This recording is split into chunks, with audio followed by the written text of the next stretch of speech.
All right, happy afternoon, everybody. Hopefully you guys have all had a wonderful day so far, wonderful conference so far. This is a session, a panel session entitled Learn from MVPs. So everyone on the panel is a non-Microsoft employee, but a MVP in the SharePoint space. So we'd like to share with you our experiences, answer any questions that you guys have. So there's two ways you guys can ask us questions. You can tweet and use the hashtag BRK2255, and we'll pull those from Twitter. We also have mics throughout the room, and you guys can go to the mics to ask us questions. So as we're getting ready for the first question, we're kind of going to go just very quickly. If you know anything about this panel, we all talk a lot. So we're going to try to go very quickly and say who we are and kind of what is our area of specialty inside of SharePoint, and we will just start on the next slide, and everybody can go. We'll go in order of the photos. So Ben, you're up first. Awesome. So welcome.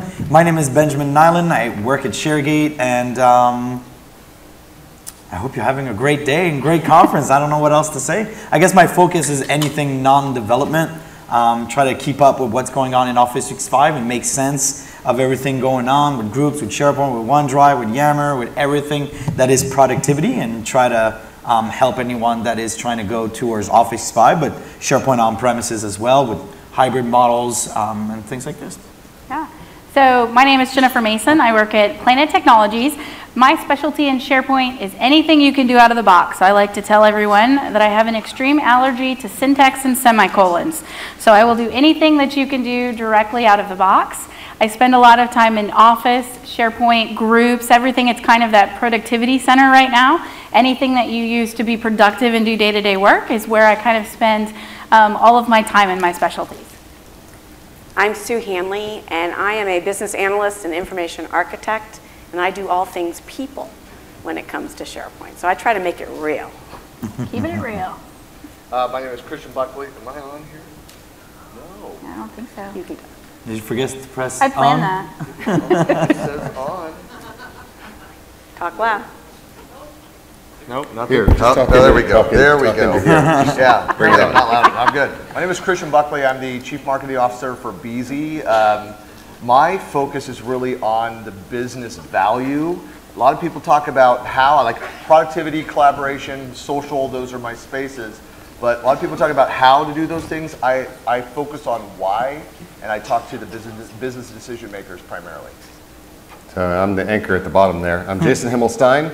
I work for Rackspace, and I'm the Office 365 Advisory Services Manager, but I'm a SharePoint IT Pro and a BI guy. All right, well, we have a few questions on Twitter, so I'm going to start us out with those. I will probably not have every one of us answer every question, because you'll probably want us to get through more than one or two questions, but I will pass this one. We're going to start. This one is going to go to Sue first. So we're going to start with Sue, put her on the hot seat. And the question is, they would like to hear, how do you position SharePoint with open text, Documentum, M-Files, Alfresco, etc. in terms of document management? So when you get one of those questions about document management, where does SharePoint fit into that big picture? Okay, I hate to be cliche. I am a consultant, so there are two words in my answer. It depends.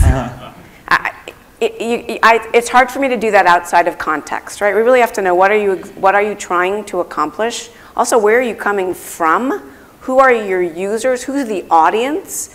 What regulatory and compliance environment do you live in? What do you have to comply with? There's no one best way to position SharePoint against those products. What I'd rather start with, what are the outcomes you want to achieve, and how do each of those technologies address your particular areas of concern? That's good. Anybody have anything to add to that one?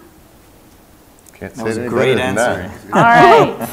This one's for you, Ben. Oh. I'm handing you a softball. They're asking, can someone please explain O365 group permissions to me? Because I'm totally confused. Oh, awesome. So group's been I've been following that since Ignite 18 months ago, because I was confused. And then for a while, I think many people were confused as well. We thought it was competing with SharePoint. And I think the message was clear this week. No, it is not a competing product. It is just a list of people. The thing about groups is that when you just like security groups, distribution list that you may have before, it's a list of people that you put in AD or Azure AD. You don't see that, you're just creating a Office 365 group. The difference and where the magic happens is that it really goes through all the different products, knocks at the door of Exchange, knocks at the door of SharePoint, of Yammer, of Planner, of Power BI, and probably a lot more in the future. And when it knocks at the door, it says, hey, I just got this group of people that just started working, and I need something from you for them. And every product says, here's the equivalent of what I have that works for a team of people. So Exchange says, and what's really good is a mailbox and a calendar inside of it. And SharePoint says, well, I got a team site if you want. And Planner says, well, I got a new plan so you can work there. And Power BI says, I got a dashboard. And they are all linked to the group ID. So there is an important message there.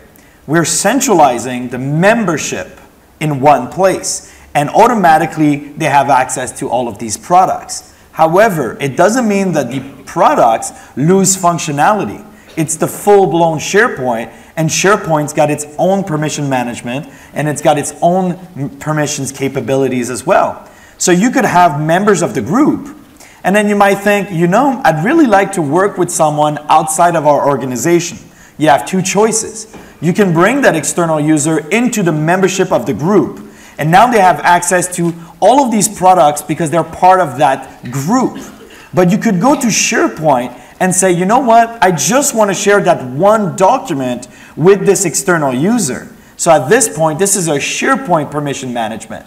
So the individual products, usually, and especially SharePoint, still have its permission management there. What the group does is encompass everything and allow you to centralize the membership in one place. So you have both, essentially. I hope that clears it up a little bit. But can I just extend that? But if you're in a group, there's really essentially two permissions. You're the administrator of the group, which means you have superpowers, or you're a member of the group, which means you have full contribute and edit. So Access. what's different about group permissions is that you're in with full superpowers or full membership. There's no reader. Exactly. And so that, I think, is an important distinction about that particular way of collecting people. Absolutely. If they're a member of the group, they're a member of the group. If you need to share a couple of files with people in a read-only format, then you go to SharePoint and you share that way with them. They're not a member of the group working with all of the different products or availabilities. So the question was, what about a public group? It's the same principle. It just means that the group is visibly available to everyone in the organization, and anyone can join the group. A private group is still visible in the organization, can be hidden with an additional PowerShell command line. It just means that you cannot just join the group whenever you feel like it. That is the difference between public and private. So is there a possibility that what you were asking about was external access to groups? No, I was just saying that public group, anybody can go read it. Right. Yeah. Well, anyone can be a member of it. That's what Anyone makes it can public. be a member of a public group as well. It's not a read. You're in or you're out. But when you're in, you're in. I thought a public group, external people could see the stuff inside without joining. As well. Yeah, right? Because that's sometimes that happens. I don't want to join the group. I just want to Please step to the microphones. This is being recorded. Do you guys see using groups as just a way of, let's say I have multiple site collections, right? I just want to take one group and maybe give that group permissions to multiple site collections or sites, and just instead of adding users to a SharePoint group, adding a Office 365 group into a SharePoint group. And is that considered a best practice or a desired way of doing it? Yeah, absolutely. You can use Office 365 groups like their security groups, Right. but they've got a lot of added benefit to it. Right. And so in that case, you could actually add an Office 365 group into the visitors group of some site collection. Absolutely. Right. And then they would only have read access. Absolutely. You can even be in OneDrive for Business and need the input of a team in your organization and share it with the Office 365 group that is that team for a temporary amount of time. For And then just one more follow-up. So does that mean that you do see envision creating Office 365 groups just for that purpose, just like I would create an AD group, right? It has nothing to do with, I don't want them to collaborate with each other. It's just a way of me grouping people together for access control to other site collections. Is that a normal use case? I think you'll have to plan this and figure out what is the best way, because you are creating an email address, you are generating a mailbox, a calendar, a planner. So I think it'll vary, but you can definitely use them as security groups, yeah. But would you consider that to be a best practice? I mean, I don't know the answer to that question. It's not just a list of people. Yeah, it's a list of people for the purpose of how you engage with it, but it's a list of people with stuff.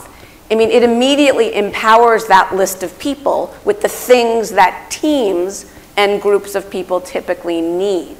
But if you were just provisioning a group of people to, for example, provide access to other systems or other applications, the way we traditionally use AD groups, I mean, you guys are more technical than me, but I still think you're going to need an AD group for that purpose. Yeah, so I don't think, I think what you're asking, I think what you were asking is, should I use an Office 365 group or an Outlook group to be my unit of permissioning for everything, all things under the sun? Dan, you might be able to better answer that question, but I don't think the answer to that question is yes. No, at least not right now, because it's not just a plain list. It's a super empowered list of people that can be treated as a unit anywhere in the suite. That's the super empowering thing about it. It's every aspect of Office 365. But I will just hop onto that, because sometimes we don't realize the power and the need for it. So it's going to vary, absolutely. I'll give you an example. In Office 365 groups, you can say, you know what, I would like to, for starting, I want to specify which Office 365 group is going to allow to create Office 365 group. So by default, anyone in the organization can create Office 365 groups. So you can say, you know what, I'm going to limit the power to create Office 365 groups to all of my power users in the different business units. And you could use an Active Directory group and say that's just a list of people. But by using an Office 365 group for that purpose, you could say, you know what, I'd really like to use, for example, Power Apps and Flow, right? So people can request a new group creation this way. And then that team of people can use Planner to organize the requests and organize which ones have been created in the week as well. So even though typically I would have created an Active Directory group because I thought, well, it's just a list of people I want to grant power to, that team regardless may need in the future access to some other things. So it's going to come down to a lot of decision making and thinking, when do I need what? Absolutely. All right. We are going to do, let me get. Oh, can I jump in real quick? Really quick. All right, so groups are a very complex thing. They're an ad hoc collaboration. They have all kinds of tools that are associated with it. They have a problem in terms of, they're not a direct replacement for security groups because of your on-premise assets. Groups are cool, but watch your governance, do your research, and don't just go, hey, I can just use groups. Absolutely. It's much more nuanced than that. Can I just say that was one? Sort of what I was Yeah. I know you want to move on. I just want to say something kind of backing up a bit around this as well, is that there's a reason why we talk about kind of the basic permissions of groups and the social nature of the capability and kind of the flattening of, there's a lot of complexity there of what you can do, but just groups in and of themselves having those kind of two levels and then the public side of that. Just like Yammer has the very simple side of that, is because the more controls you put in place, the less people will use those to collaborate. And so, you know, I mean, we get into the complexity and how we can go in and restrict and control. And when I hear that, I think less and less people will then actually use what you're putting together. Be very careful with that. Simply put, right tool for the right job. Yeah. And it's early. I mean, that's another thing to say too, even with groups and how groups are going to engage with team sites and where it's going to go. It's an early space to watch and see what's happening. So I think as we give Microsoft feedback, as we go into user forums and as we go into user voice, different things like that and give feedback, we might start to see some of those things change. So it's a space to definitely be watching and things to definitely consider now. So we'll go to the mic and get the next question. Yeah, that's a nice entry for my question. Perfect. I have a big question for you. Okay. How long are we going to build our intranet and portals in SharePoint UI and UX? And when are we going to do that in Office 365? So that one's a really hard question. I'll kind of take that one and then let other people chime in with that one as well. If you guys have been here any point in time at this conference, you guys all know the phrase, the intranet in the pocket. And we've got new SharePoint sites and we've got new team sites and we've got all of these different things. And I honestly feel when I look at the roadmap and when I look at what's coming and just what they've announced this week, the future is going to change in how we do things. There's a lot that's just been rolled out with the SharePoint framework. That was awesome. That was awesome. Yeah, there's a lot that has just been rolled out that's going to change how we create pages, how we do things, how we interact and work with it. And so I think that we're going to start to see those pieces come together with a cohesive solution. So right now, I think there's a way, if you need an intranet now, you're going to be able to do things that you can do on-prem that you cannot do on Office 365. But as we move forward, there's going to be a ton of very rich feature-specific things inside of Office 365 that are going to make that experience combined with all of the other pieces to truly give you that intranet in your pocket type scenario. So it's one to definitely watch. I believe it was Adam did a whole session on it. I don't remember the breakout number, but you could look it up, where he talks about the future of intranet portals and different things like that, and that would probably be a great session to go and dig into to get those details. I was going to say there's also a great session that I went to today on the publishing framework. Okay. And I think that's when we think of intranet, it's what we're really talking about is the publishing framework. And although every time I asked this question, no one was giving me like specific dates and what should I do now. There was a specific date. There was a very specific roadmap slide, Dan, that was shared in that session that Andy and Dave shared, and it looks really like H1, H2 2017 is what we're sort of looking for. And so the real question is, what do you do now? And the answer, of course, is it depends on what you need to do now. Do you need to deliver something now? There's a lot of options that you have. Can you wait for Microsoft to deliver the things I'm looking forward to, like 2-column page layouts and all those other, and publishing pages? Well, that's sort of that's definitely on the roadmap. And I'm super excited about that. There's maybe one thing I can add. I see a difference after May the 4th, when SharePoint 2016 was introduced in San Francisco. And what I saw before that, and I always draw it like this, Office 365 and SharePoint was pushed to the middleware. That was what we heard 18 months ago, mostly in Chicago. And what I heard in May the 4th is that SharePoint getting his face back again, the new team sites, with just a blob, whoop, so on the same line as Office 365. Yeah, I think that all of the messaging that came out of the May 4th event came from the feedback of the unintentional consequences of everyone thinking SharePoint was dead. And everyone kept saying, SharePoint's dead, it's Office 365. And then May 4th, SharePoint came back with a big bang, and it's not dead. It's not anywhere close to dead. And constant innovation and constant new things coming and changing. And so a lot of that is based on the feedback that they got from the community. When they started, they watch, they listen, they're on user voice, they're on Twitter, they're on Facebook, they see what we're saying. They take that feedback in and then bring that message back. So I think all of us would agree that May 4th event brought life back to it. So I can say, when I'm out talking with customers, every one of my customers is looking at Office 365 as an option for their intranet. Yep. With all the new features, with everything that's been coming, the fact that SharePoint 2016 with Feature Pack 1 is going to have so much more than it did, but not knowing when feature packs are going to roll, they're looking at it and saying, how do I get all of this really cool new good stuff as quickly as I can, because we've been waiting on this. We've been sitting here on 2010 for a while, and we were kind of nervous to move to 2013 because we heard rumblings. So as they're looking at it, they're starting that plan, and they're saying, they're looking at, as Microsoft is doing their futures and saying, there's a lot of good stuff happening there. The May 4th event really turned some heads and said, they stopped and said, we want to talk more about the intranet and being up in Office 365 and less about it being on-prem now. Because, okay, there are options around branding, and there, it's not the full-blown story that I have on-prem, but let's take a look and see what we can do. What is it that we have options for? So a lot more people are investigating Office 365 for their intranet in my world than they are coming back and saying, oh, we definitely have to stay on-prem. Right? Yeah. But that doesn't mean on-prem is being left behind. I think the messaging, I loved the messaging, I think it was Jeremy Masner's session, no site left behind. And I think the messaging is, if you need to be on-prem, we're going to support you on-prem for as long as you need to be on-prem. And I think that's a really powerful message. Now the real question is, who needs to be on-prem? So I live in Washington, D.C., or in the Washington, D.C. area. So as you might imagine, I actually kind of am familiar with some of the federal space. I have a DoD client looking at moving their email to the cloud.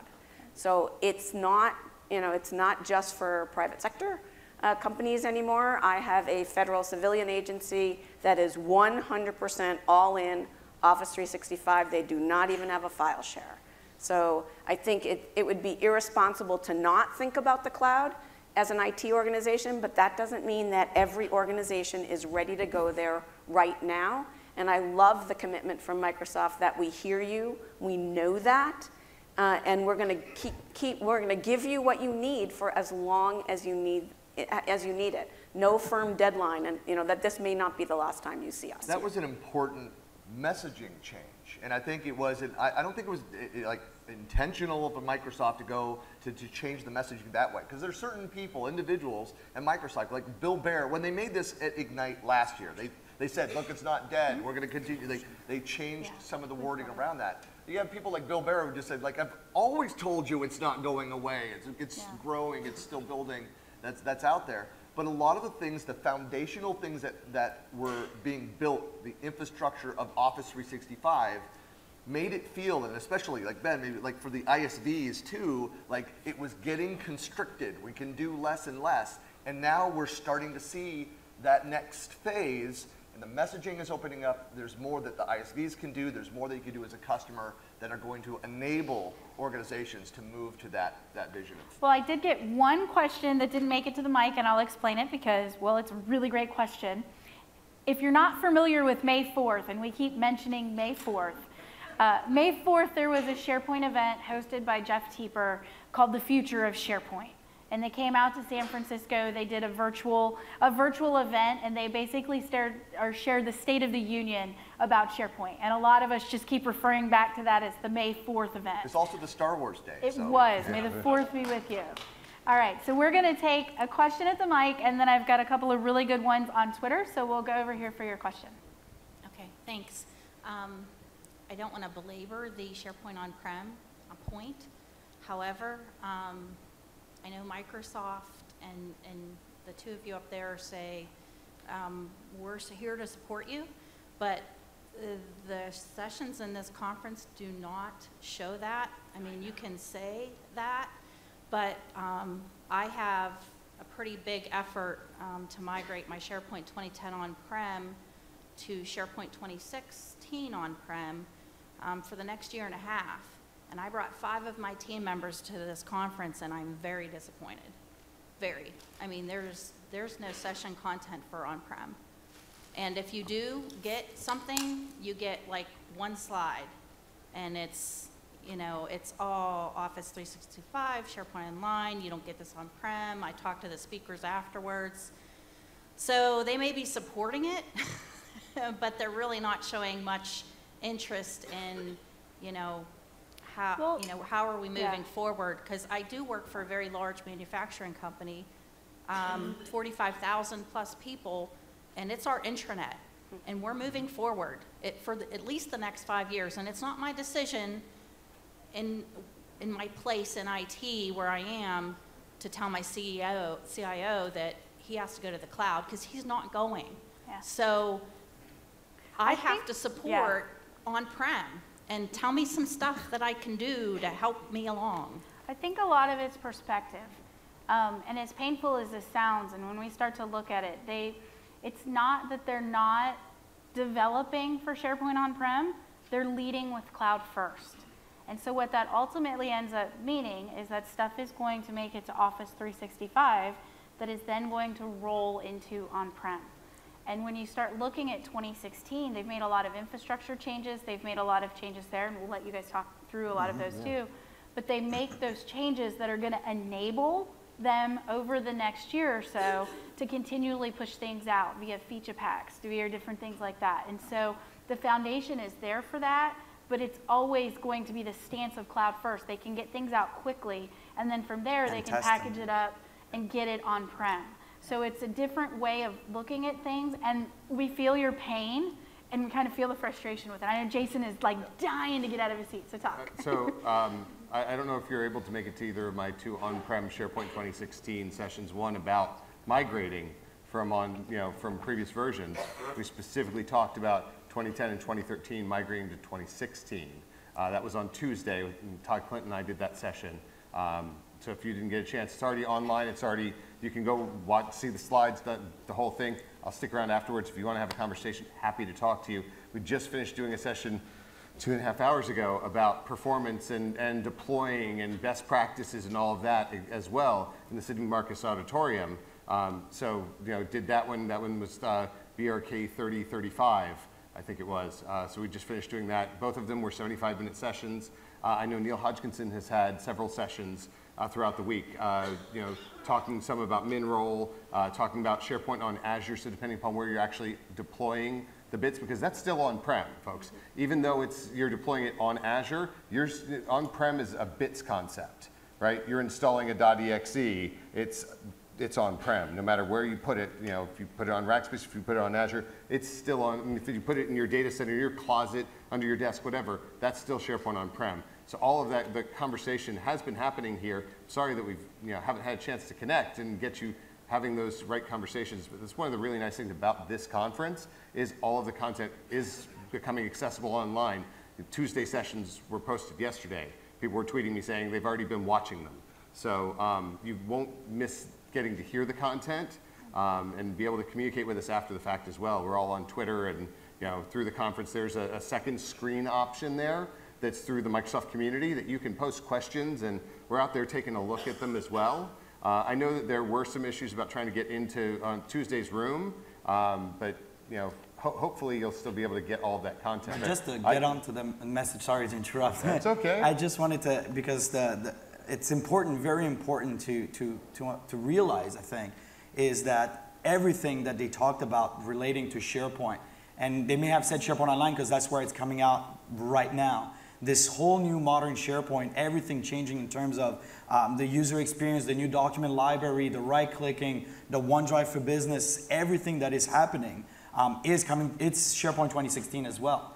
It's just that right now, they're packaging it and then sending it to your share. The huge value of SharePoint 2016 is the ability to continuously update it with the feature packs. They announced here that the feature pack that was supposed to come next year, you're getting it right now in November, and you're getting the new SharePoint from a couple of months ago in Office 365. So everything you saw, including the SharePoint framework, the new way to develop and benefit from these new, I'm not a developer, so I'm not going to go over too deep into it, but that is also coming to SharePoint 2016 on-prem. So all of the sessions that you've seen on the new modern SharePoint sites and the SharePoint framework on developing, that is for SharePoint 2016 as well. Hopefully that message comes across as well. Yeah, actually, I was thinking when you said that you have a gift. I have clients who are not going to SharePoint 2016, that they're stuck on 2013. So I think what you're offering to your organization by being positioned to get the richness of Office 365 as it's pushed down to 2016, because remember, SharePoint 2016 is the first version of SharePoint born in the cloud. And so now you are positioned to take advantage of all the goodness. It's not going first, and Microsoft's been very transparent about that. But it's not also going to be, you're not going to wait 3 years to get it. So I actually think you should look, I mean, I do understand your pain. It's an absolute legitimate complaint, and I don't want to discount it. But you are offering all of your users the benefit of getting some of this richness way sooner than they would get if you didn't go from 2010 to 2016. So the 2016, sorry, just to finish my comment from before.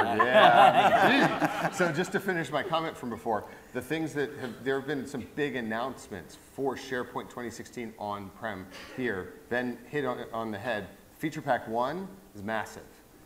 The fact that they pulled it in, the fact that they've been listening, the new way of doing MinRoll that we've affectionately been dubbing Mini MinRoll, that is a dramatic change from what they announced at RTM.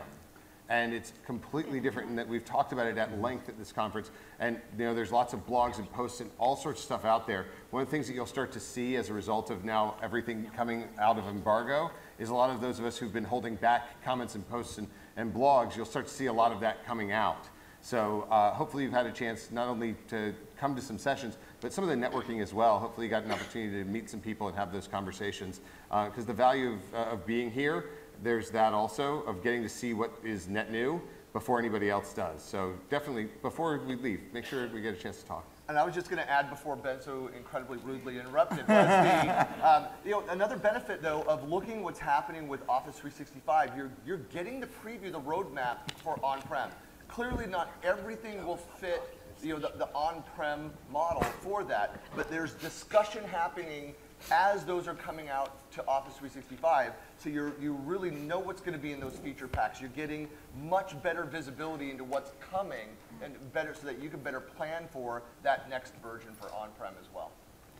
All right, we are going to go over here for a question, and then I'm going to go to Twitter. This is actually, it's not a question, but it is an observation that someone brought up about the messaging thing. It crystallized for me. I remember the keynote from Ignite in Chicago. I was really struck by two things as a SharePoint person. I was, first of all, separate from SharePoint, but I was really struck by, very deliberately, people using Apple products on stage, like at the keynote. Like that was clearly top of mind for Microsoft. And then the other thing I noticed was like, every time they would talk about, I'm going to take this file from, they'd always talk about OneDrive for business, just over and over and over. And SharePoint never mentioned. So it has been a very satisfying 18 months to come from that point where it was, I was like, am I in the wrong business? Like, you know, what's happening to where we're, for May the 4th. And so Can I just say that too, because I write extensively on the messaging, as the Microsoft folks probably are aware of, and the lacking nature of some of the messaging, the mistakes. I would say that, not speak for Microsoft, they recognize the mistakes made in the messaging around that. And I think why that, especially with the May 4th event, tried to just make it so clear. And I think Teeper even talked about it, like we kind of messed up on that. We let it get away from us. And so I think it kind of misrepresented what was actually happening in the conversation. And so they are trying to make that a lot more transparent, which I think is excellent. And it's, I mean, they're doing that with the MVP community, asking for input, but also because of this cycle, how it's sped up. We're able to see how our feedback as users, as a community, as admins, as MVPs, providing that feedback, it's a much quicker response because of that cycle, but we're also then seeing and talking about those things which will affect both online and on-prem. So I'm going to hop us over to Twitter and ask a question. I love this question, and we're going to go ladies first. So we'll start with Sue. For each of the panelists, what is a new feature on SharePoint Online that you are most excited about, and why? Oh my God. You're going to take mine. I know you're going to take mine, Sue. That's why I said ladies first, so Sue and I could go first. It's hard to pick just one. It's like picking my favorite child. But I'll share one that I'm super excited about. I really like the OneDrive All About Me focus. So I can go to one place and see all the documents that I'm actively working on, all the things that matter to me from one place. And that one place doesn't have to be my File Explorer on my Surface, or it could be on my phone, or it could be on my iPad. And so I do think the world revolves around me, and I kind of like that Microsoft finally recognizes that. Oh, that is awesome, Sue. So I'm going to emphasize the word new here because I have so much hope in these features, but it's still yet to be seen. So it's a space that I continue to watch, and that's Flow and Power Apps and their integration in SharePoint List. I am so excited about what the potential could be. I know that there's still gaps, and believe me, I'll talk about those gaps all you want, just not on here. We'll talk about them, we'll have a drink, we'll commiserate together. But they're coming, and that team is so passionately trying to understand, the SharePoint team teaming up with them, trying to get us the solution that we need. And so when I think of new features that are coming, and we've already starting to see Flow integrating in SharePoint List and Power Apps, and I'm so excited about that. So if I had to pick one feature right now, that would be it. We're gonna go to Ben. Awesome. I would say, obviously I'm a big groups guy, so definitely the whole thing about groups, the connected SharePoint full site collection to groups. The reality that I see within our own organization, and even in organization all over Montreal when we visit them, is that you can't just deliver one thing and expect everyone in the company to always work with that one thing for every scenario, every project. And we did that with SharePoint. We tortured it. We always stretched it out as far as we could to try and do something that it was not meant to be. So the idea that I can go to my team place, my group's place, and I can go to my team site to work on my files, to create some team news. Then I can jump to my Outlook calendar and place the events that I can overlay and add to my own personal calendar. And then I can jump to Planner and do some cards management. Or I can do some things in SharePoint, and I can extend SharePoint the way that I want with the new SharePoint framework. So as a team, I really have the choice to work the way that I want. People always ask me, but now there's Yammer conversation or Outlook conversation. I'm like, as long as they're working in Office 365 in an environment that I control, and when they leave, I still have access to that information, I don't care where they're having a conversation. As long as that team, I can always find it. So I'm really, really happy to see that come together and that vision come together. Feature Pack 1. Sorry, that's not a SharePoint Online thing. For me, it was the security, the new security settings that were demoed in the sub-keynote that Jeff Teeper did. Being able to go in and keep people from, on non-domain joined machines, save, copy, and print, that was huge. That's been something that my customers have been asking for years. And the other one, right alongside of that was being able to say, I only want this range of IPs to be able to access. That absolutely enormous. There are customers who have been terrified of people being able to access things from external, but they want the features of Office 365. This can give them that capability, and to me, that was something that we've been begging for so long, and it came out. So not quite there yet, but it's coming. So. Christian. Yeah, and and thank you for not taking the other one that we were talking about earlier. So I mean, so kind of surface through like the people card, but it's really the graph experiences and the functionality that's then surfaced from that. Now, I've worked with social graphs for a long time in other companies and competitors, IBM-ish type companies that around the concept, and it's the first time that we're seeing like the fruits of that. Of the social graph in a way that has that business context. Being able to do things that are as simple as floating over somebody's name and see, of course, with Skype integration, being able to see the presence awareness and be able to contact them, but also see the things that are in context to our relationship, the communities that we're a member of, the groups that we're a member of, the projects that we're working on, the latest content that they're working on. It's just going to get more and more intelligent, so I don't have to do as much work to get work done. How about their availability so I can call them up if I want? That's what I said. Yeah. Presence awareness and. Love it. No, their schedule.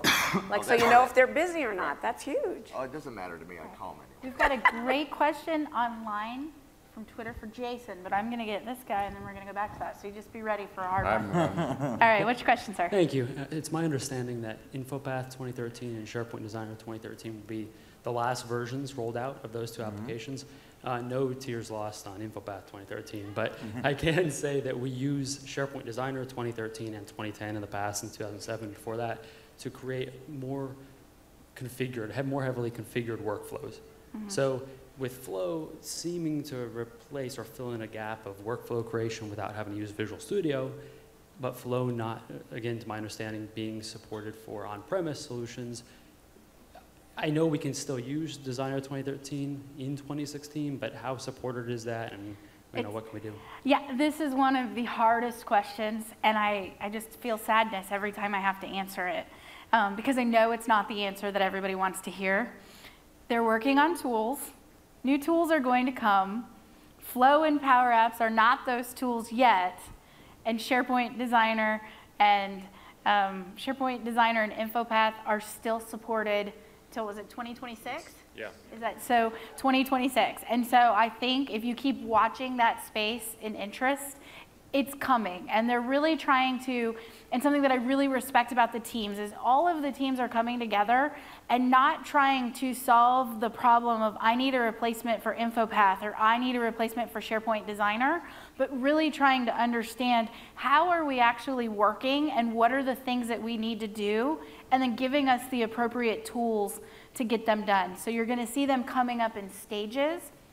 And unfortunately, the answer for today, which is I know probably not what you wanted to hear, but that's really the reality of it. So you have options to look at third-party tools, to use those tools that are available, as they are. I still use InfoPath. I still use SharePoint Designer when I need to. I just use it smartly so I know what the limitations are and just keep waiting to see what's coming next. And that's really still the same. I'm not mistaken, I may be mistaken, I'm not 100% sure, but I thought I saw a blog post about Flow working with on-premises now. So, you could use Flow with your on-premises environment as well. The gateway is installed, and not unlike Power BI worked with on-premises. All right, so nobody can, they're recording the session, so if you're not speaking at a mic, they can't hear us, so just go to the mic if you're gonna. Yeah, there's been a lot of announcements this week, so it's kind of hard to keep up with exactly every single one of them. But the data gateway is where they're starting to put all of that. Yeah. Power BI was the first thing, but they're, Power Apps and, Flow is definitely out there and is coming through the same way. So. And there was a previous session right before this one where they actually literally said Flow is the replacement for SharePoint 2013 workflows, and Power Apps are the replacement for InfoPath. It was very, very literal. It's not one-to-one mapping yet of the functionality, and so I think they said it's not there yet. They said they're working on it, but they were very literal in that session. Again, MVPs, not product team members. Yeah. Though, so And I think it's the one-to-one mapping of features. You can tell me all day long it matches, but if I can't do the exact same things, it's not a total replacement. So that's why I said I'm super excited about it. I think it's coming. It's not totally there yet, so there's still cases where you need to use the other tools. Yeah. Awesome. Yes, sir. One quick comment, if I may, and one question. From a developer's perspective, I know there's been a lot of talk about the May 4 event and that being a real turnaround for SharePoint. But wow, from a developer's perspective, Microsoft has done a complete 180 by embracing the open source community and going to open source tools and letting developers work where they tend to develop. And that's given us so much because now you can do so much more client side and make, JavaScript and all that, and making SharePoint just that much, faster, more feature rich. That's just, congratulations and thank you, Microsoft, for that. My question, hope it's not too much of a one-off. We have a lot of content, I'm afraid, invested in Alfresco Share, and we are moving to SharePoint Online. Migrating that content, what do you recommend? Do we try to automate that, programmatically or somehow pull that content across into SharePoint team sites, etc., or do we tell our customers just build your new site from scratch in SharePoint because it's so cool and easy and intuitive? Everybody's looking at me. Go for it. I spent a few years in the space. I'll let you go first. No, I'm not as familiar, to be very honest with you, with Alfresco. In terms of migration, as we said earlier, and I did a session with Simon Bordage about migration in general and the processes.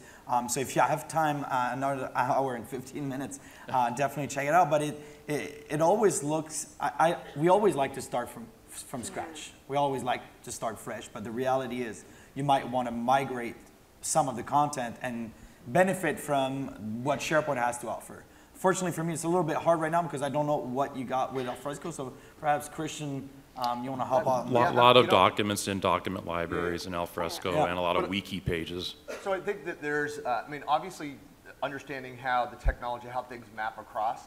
When I joined Microsoft back in 2006, and I was part of what is now Office 365, it was called Microsoft Managed Services, became BPOS, then got rebranded as Office 365. One of the primary things we were doing were the internal migrations over there, as well as then as we were onboarding customers into the platform. I had customer number 2 on the SharePoint side. I don't know if there's still a customer on that side. It was, as we were building the product, it was in interesting times. Anyway, but that migration process, what we took out of that, what worked the best about is rebuilding it anew, and as much as possible, let the owners of those sites move across, because there's the purge, the cleanup process as part of that. But where we had the best user experience, and it's like there are great tools to do that, and there's Ben can talk to you about that, whether it'll work with Alfresco or not. But grabbing that content and moving it in volume across. But however, by giving that to the people who own that content, let them do that cleanup part of the process, is where it's been most successful from an end user. We got what we want at the end result of that. So even if it means file download from one system and then upload into Well, it the depends. other, Do you really want to keep those files? all that. I mean, this, you get one and only one chance to move into your new house. So the other thing is stop creating new sites in Alfresco first. Start creating new sites in SharePoint, okay? As you're doing that, I call it the push versus the pull, right? As people are seeing all of the awesome new features that the people who are using SharePoint are getting, instead of having to push people to SharePoint, they're going to pull you and say, give me that. I'll do whatever it takes. I don't care. I'm tired of this. I want that. Give me the cool things, right? That's what they want. It's a different operation when you're dealing with it that way, because they'll look at it and say, I don't need all of this. I'll move my stuff myself. Or different type of operation from a migration perspective. Because if they're looking at the new through the lens of their old system, that may recreate some of the same problems in the new environment. So that's another reason I agree with that. Build new, stop building new over in the old system. Awesome. I'm going to go to Twitter next because this question has been here for a while, and I think it's a good one because it's very tactical. All right, so Jason, I'm going to start with this one for you, and then we can go back out. Let's say that you have a document library that becomes out of control. So 5,000 documents, folders everywhere, files everywhere. How do you go about attacking it to figure out what do you do to fix it, to troubleshoot when things start happening? Just delete it all. Great. Just delete the whole thing. Game over. I'm kidding. That's the old server way. If you think something, if you're having a problem, you just unplug the backup server. But you talk. First, have a conversation with the people who, number one, if you can find an owner. You can't always find an owner because something that gets that out of control probably doesn't have an owner. But you can go through and take a look and see who has the most content in there, who's been touching everything, who's been doing all this stuff.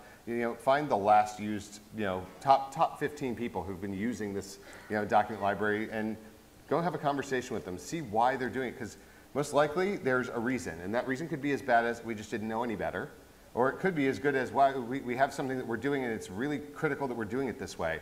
Once you have that understanding, then you can start to make a plan. It's got to be, you have to have a strategy around these things, because if you just go in and start moving stuff, users freak out. As good as search can be, they're not going to search for things. If they have that many folders, they're going and looking for things in the places that they know that they are.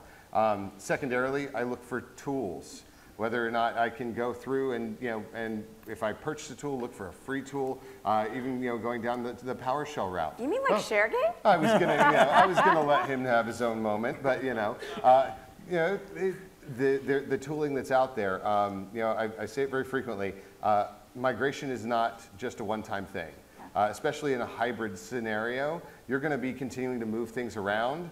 In an on-prem scenario where you're trying to move things, if you have organizational change, you're going to need to have these type of operations to go through and do a cleanup. There are some really fun ways of going through and finding age of documents and seeing what you can get rid of. Set some policies and actually get rid of documents that shouldn't be around after they haven't been touched for so long. Move them off to an archive. But never do it until you've actually done the investigation to try and figure out who you should be talking to and who should be an owner of these things. And on the tools front, yeah, there's tools. I just want to hop onto something that I heard in the question.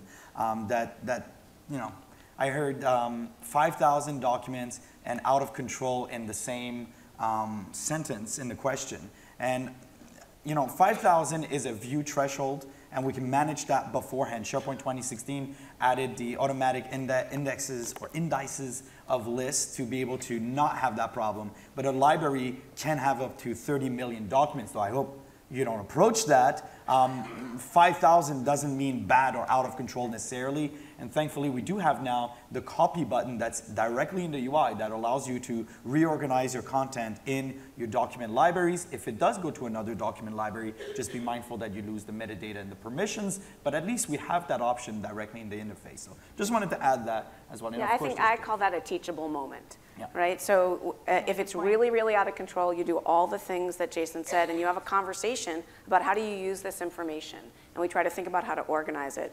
And trying to remember that The F word isn't really a dirty word anymore. You're allowed to use folders to organize your content, because if you want to take your content offline, you're going to need it organized in folders. But let's think about, can we organize our folders to be smart by having metadata applied when I drop something in that folder, so be smart about how we use them. And one very tactical approach, if something's totally out of control and you can't find an owner, and you can't get people to delete that content, you're gonna have to pry it out of their cold, dead hands.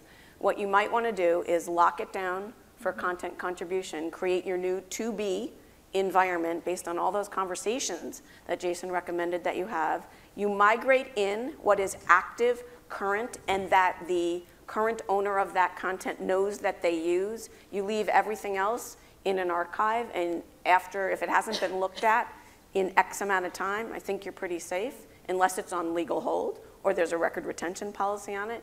I bet you could delete it. We're going to move to the next question, but Christian, the next question goes to you first. Oh, yay. I don't even know what it is, but we're going to push it there. We're going to come over here, and then I'll get the other two right after that. So we utilize a ton of solutions that have been developed based on a lot of this fancy schmancy stuff you guys have been talking about for years, right?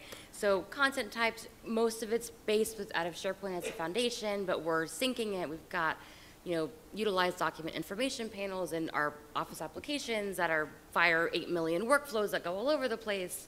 We've published those templates to their client app. It's like beautiful in 2013. We had some users surprised, get their computer back with 2016, stuff started breaking. We rolled them all back, but we just signed our Office 365 EA like 3 weeks ago, and now I'm terrified. Like, what's gonna happen to all those fancy schmancy cross-platform like program, like integrations that make things auto-magically beautiful, just like fairies? Is that gonna work? Christian's like, Christian. I love the question. I love the fact that Christian has to answer it. you can give a pass if you It's the longest he's ever been silent in his life. I was trying to not start this phrase with it, but it's 2 words. It depends on what they are. Look, there's no such thing as a clean migration. There's no such thing as a clean move around that. It all depends on what you did, what they are, what is supported, what can be movable. And I've been out of the migration space for a couple of years, and so those kinds of conversations and looking at all of the detail of what moves and doesn't move around those customizations. But I mean, you guys can get into more detail of kind of where things are most recently, but prioritize. I would say my background is I started as a business analyst and a project manager. I take that approach when I go and look at those kinds of problems. Of what are the high priority? Start there, look at those sites, move them across, find out if they were breaking from those initial moves. Were you piloting when you moved that over, or? It was done with nobody's knowledge. Like, they sent their computer in to get fixed and it came back 2016.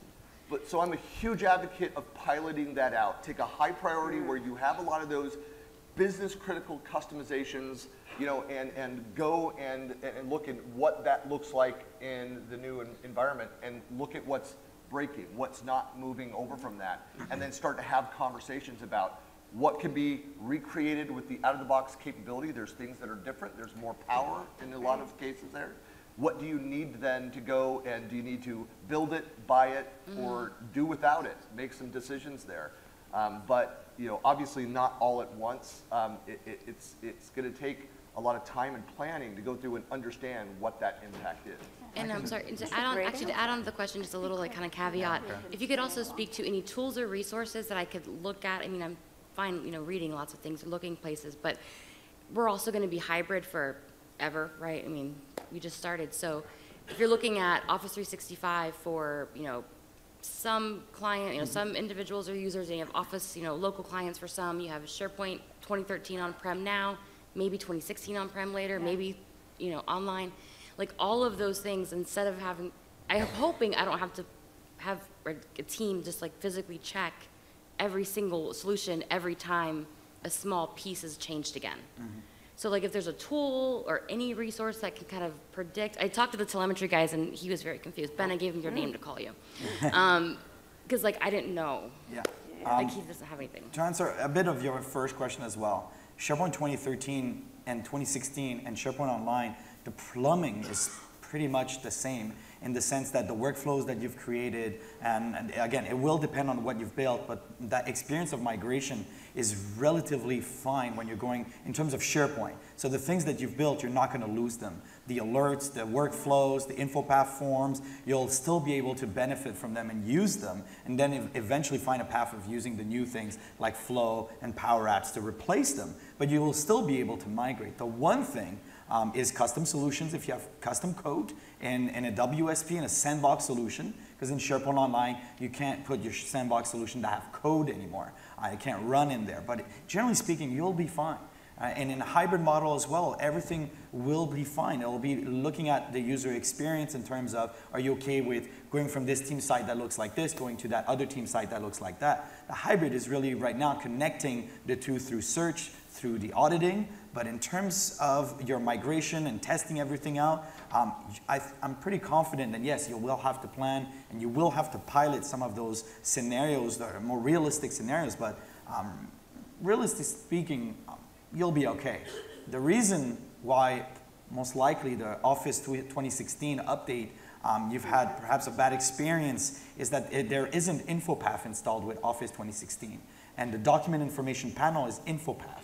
So if you don't have InfoPath, then you cannot have the document information panel. But I think, I understand the moment of, oh no, we got to go back, but it doesn't mean that your entire migration is going to be this way. In terms of SharePoint, it'll be okay. In terms of resources, send me an email, I got 20,000. Depending on those customizations they did. But there, I mean, the tools in ShareGate has this, that have some pre-migration analysis capability to help you identify. So if you do have those customizations, those are the things you may have problems with. And it's free. It is so much easier now to go and identify where those are, and so it doesn't just cause a migration to fail and cause other problems. That you can identify, hey, there's this piece that we built, oh, these other sites, we didn't realize it was also using that, and identify those sites. And to be fair, Microsoft released an assessment tool to migrate as well, for free. I understand that the cross-integration between Office and the SharePoint side. I feel your pain, I understand what you're saying. It's not a SharePoint question. That really is in the Office suite, and yeah, the dip's gone. So I know there's some Microsoft folks in the room who are hearing your pain. They're hidden, distributed throughout the room, but they're hearing it, and they do listen to the sessions as well, so make sure you give them the feedback. All right, we're going to go over. You've been standing so long. Thank you. Thank you for giving me an opportunity here. We can't I don't think the mic's hot. Mic over there. Hello, hello, hello. No. Maybe go to the... Maybe just... Sorry. Let Martin go. Martin, go. Okay. Well, one of the most cool things that were released this week was the ability to sync document libraries with using the next-gen sync client. This brings us in a very important moment in history that we can finally stop using file servers. What would be your one advice to customers who are planning to kill their file servers and start using SharePoint document libraries? Be careful. Yeah.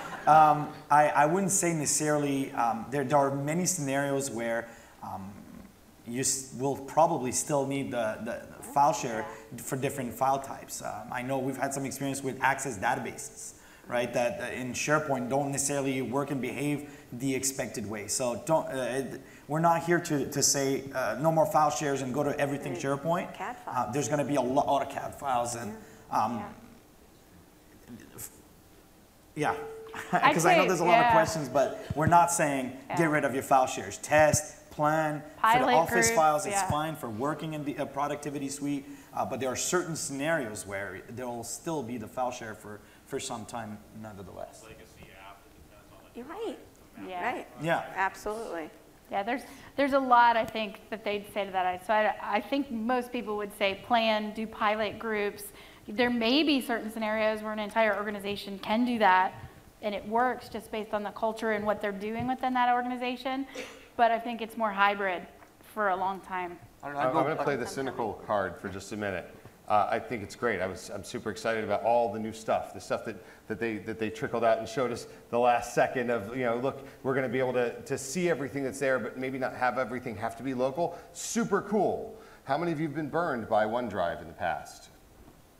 Mm-hmm. I'm not trusting it quite yet. I want to see it working for a while. So the caution thing, I'm excited. I'm passionate about it. I think it's going to be great, but I can't tell everybody, go jump in it with both feet immediately.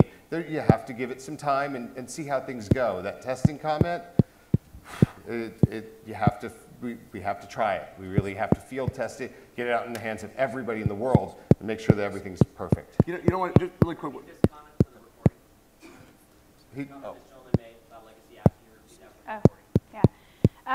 So there's going to be certain legacy apps. Someone in the audience shared that there's legacy apps that depend on the file server. So if you're in a scenario like that, OneDrive doesn't fit that scenario right now. So that's another reason that legacy apps would keep you on the file server. Comment about map drives is the other one. I was just going to say that, so earlier in my career, 25 plus years ago, was working for the phone company, Pac Bell, and there's just we had policies in place, like we might have the latest technology, the service things out there. We had a strict policy on back it all up, store it until we know that we have the level of confidence in the new system. And you just got to, what data's on there, can you afford to be without it if something happened? Manage that risk. All right, let's go to the next question. We have, I think, 3 questions to wrap this up. I do have 2 questions. My first question is, when will Office 365 features be fully supported on Chrome? Chrome browser. That's a product team question, right? We don't. What does not work? Because I'm using on a Mac Safari, which probably is the last browser that is officially on the top of the list, and I'm not seeing any issues. So, for example, the drag and drop functionality works in Chrome, not in IE. Open with Windows Explorer works only in IE and not in Chrome. Yeah. Right. So that is, yeah. So. Yeah, we would have to really defer that to. We're MVPs. We don't work for Microsoft. We may seem like it some days, but don't know the answer, but we admire the question. The crystal ball is only so deep. So that question about Open and Explore was actually asked at the product team session at at noon or something, earlier. Yep. And they basically said that it's an ActiveX thing, and there's no plans to port that forward. And I mean, they basically are saying they want the functionality in the browser to be so strong that no one needs File Explorer. Yeah, and I think we'll start to see that with the other thing that Adam shared in the breakout that they had earlier. And if you guys are interested, there's a recording of that, and it was a product team breakout. So you got to ask all of these questions to the product team, and they could give you more specific answers than we can. A lot of us can just nod our heads and say, yes, we feel your pain. I think as they're moving forward with the modern list experience, the goal is to make that the same across all browsers, and so that it is one experience no matter where you're at, because it's very jarring right now to be in one experience and something works. Now you're in another environment and it's not working, but it should be working. And so I think as we start seeing with modern, we're going to start to see all of those changes start to come and come into place. Yeah. My second question is, again, going back to Office 365 services and SharePoint. So we have distribution groups, security groups, and now O365 groups. We have site collections, we have subsites. We have planner tasks, we have SharePoint tasks lists. So when do we use what? And going back to Benjamin's point about Yammer conversations and then Outlook conversations within O365. So people working in IT, I think it's pretty easy to get a hold of it, but what about people who are working in non-IT? How do we teach them training? I mean, are there any tips that you could maybe provide us? This is a good one, so I think we're going to start down the line and go. So Christian, do you want to go first? I'm actually going to abstain from this answer. I have a different opinion altogether on that, but I'd love to chat with somebody offline.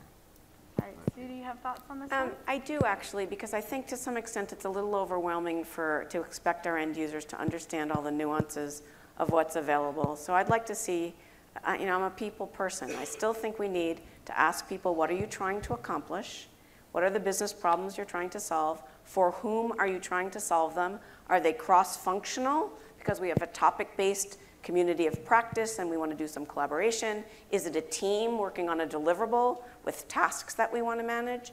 And I think the provisioning process should go through a front door where I can ask you those questions and then potentially route you to some options that you then use an internal partner, an IT partner, to help figure out which of the various options is the best way to solve your business problem. And there may be some common things that we can immediately provision for you based on some common actions. But we gotta know, is it mission critical? Does it need to be highly secure? And I don't think we should expect our end users to have to know all of the answers and keep on top of all that. I think that's what our job is, to help deliver the solution simply and quickly and easily so they don't go around us and go to the D word and start using things like Dropbox, right? So then where does self-service of Office 365 fall in place? So that's where I was actually going to go with it. I mean, I said it, Ben hit the nail on the head earlier with the groups conversation that, went into a lot more detail. So I'm just going to cover this off a little bit from the perspective of the right tool for the right job. Okay, they're self-service groups. You're not going to change whether or not groups is using an Office 365 group context, right? That's the reality. That's what it's going to be. But there's structured content when you're looking at things. When you're looking at building out an intranet, and what should the viewers, members versus authors, et cetera. At that point, you're looking at a different type of security group, right? You're thinking back into the standard SharePoint world, as opposed to trying to pull over a different context.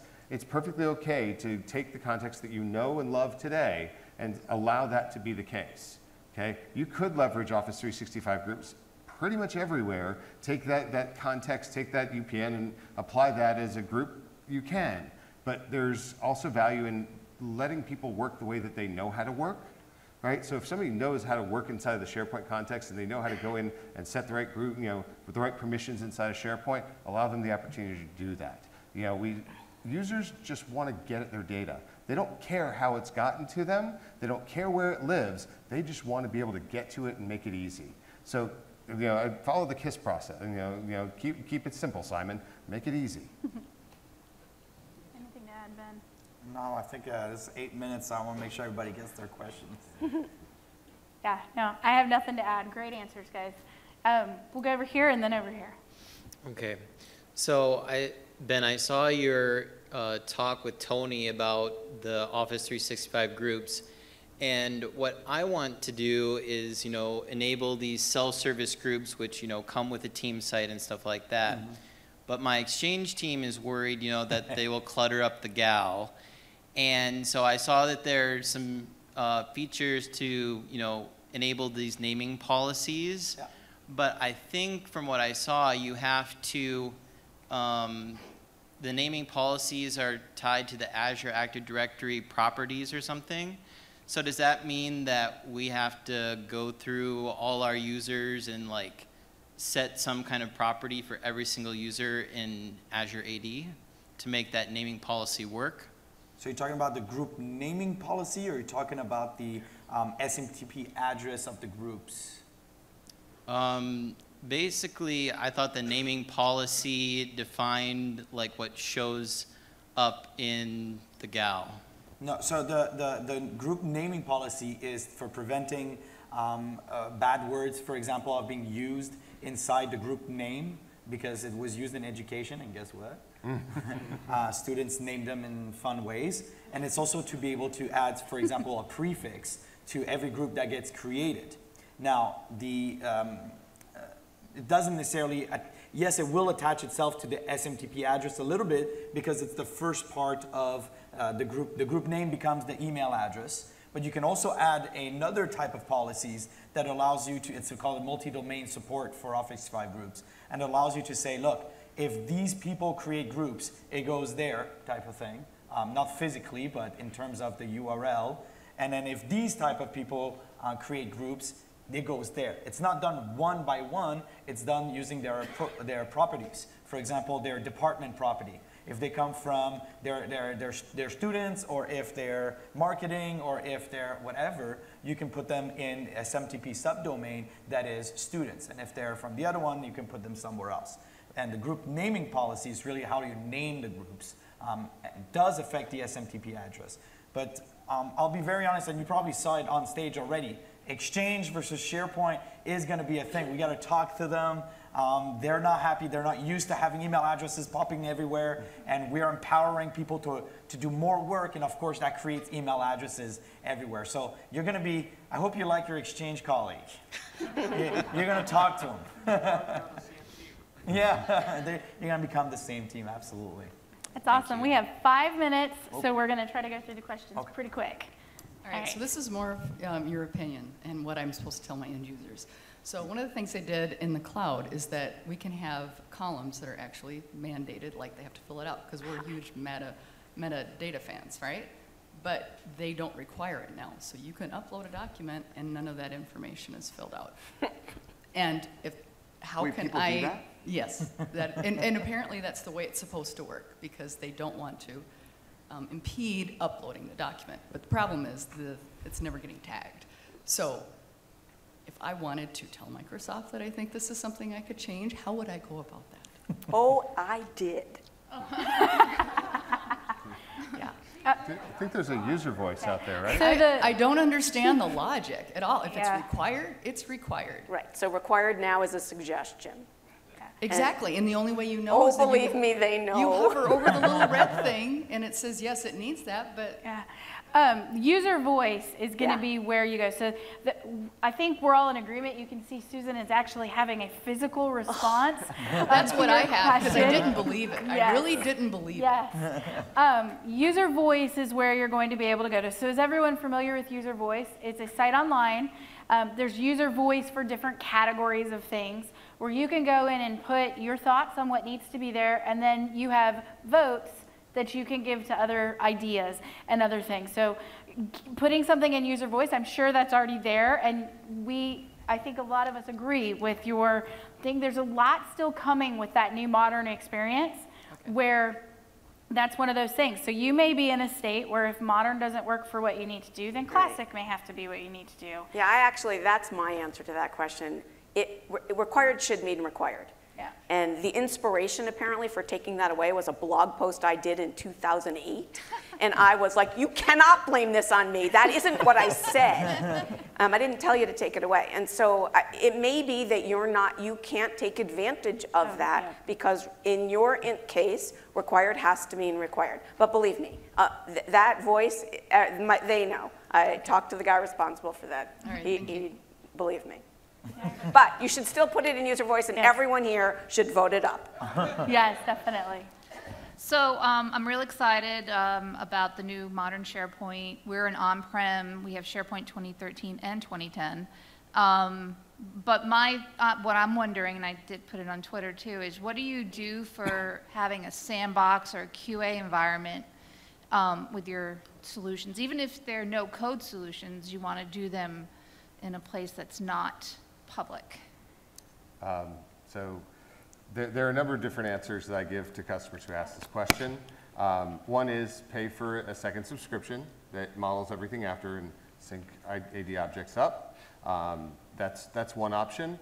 That gives you that persistence, and you don't have to go recreate things. The second option is trials, and do trials periodically. If you're not going to try things out for a period of time, just, let them expire and do a 90-day trial and see what's out there. Upload what you're trying to do and give it a test.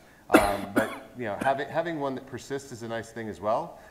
Especially in the case where you're not going to be in first release in your production tenant, as you're calling it, but having a first release tenant that you own, that you can turn on everything that you want to be able to see. Highly recommend that. That's what we regularly tell customers. Customers who balk at that idea of having to pay, there's an option. You can go do another trial and see how it works for you.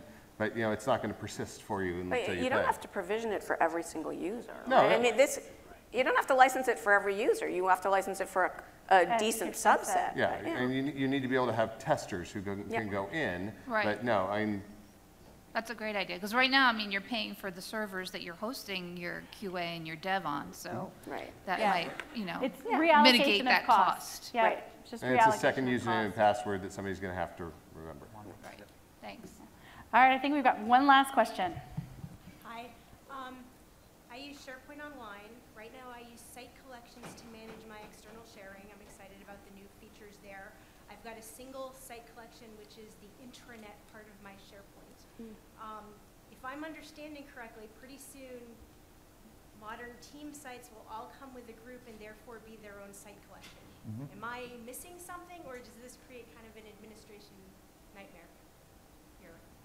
Am I just going to have more and more site collections? Well, personally, the way sites within one? I've been architecting SharePoint for team sites for organizations, that's the road that I've been taking for quite some time. Multiple, as horizontal as I could be, as many site collections as I could, ever since SharePoint 2013 came, because I had the power of search to pull the content I needed if I needed to serve it somewhere else. The reason for that is that I used to do that with a more vertical approach, sub-sites, and I've hit a lot of problems with that.